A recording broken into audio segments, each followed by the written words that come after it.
Well, good day. I'm Dwayne Matz. Welcome to today's Living Word. I got to tell you, this week is one of those weeks where I'm kind of busy, pressed for time, so I may not be able to get a blog up for you every single day. I'm doing some sermon prep for Sunday's message at Hope Lutheran Brethren Church in Appleton. Check it out online, by the way, on Sunday, or join us in person at the church at Hope Lutheran Brethren for the sermon entitled That You May Believe. Anyway, today I want to talk about taxes, and the way we're going to do that is take a look at Matthew 22, beginning at verse 15. Then the Pharisees went and plotted how they might entangle him in his talk, and they sent to him their disciples with the Herodians, saying, Teacher, we know that you are true and teach the way of God in truth, nor do you care about anyone, for you do not regard the person of men. Tell us, therefore, what do you think?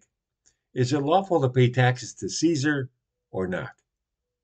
But Jesus perceived their wickedness and said, Why do you test me, you hypocrites? Show me the tax money. So they brought him a denarius, and he said to them, Whose image and inscription is this? They said to him, Caesar's. And he said to them, Render therefore to Caesar the things that are Caesar's, and to God the things that are God's. When they heard these words, they marveled and left him and went their way.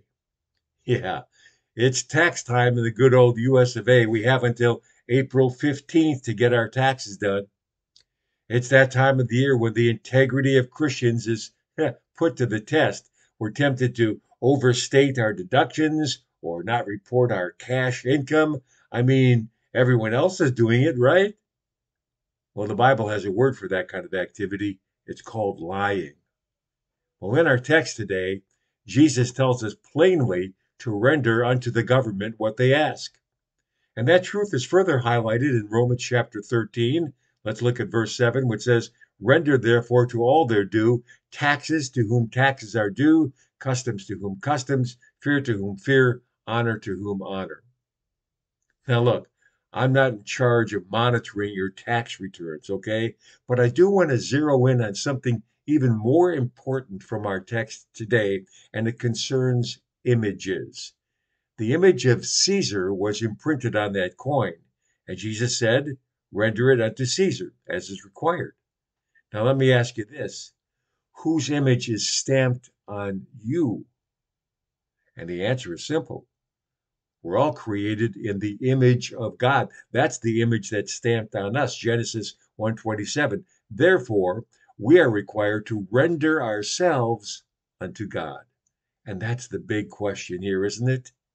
Render unto Caesar what is Caesar's, and unto God which is God's. Have you rendered yourself to Jesus? Have you surrendered your life to Christ? Let me tell you, a soul rendered to God has nothing to fear when it comes to taxes. I'm Dwayne Matz. That's today's Living Word.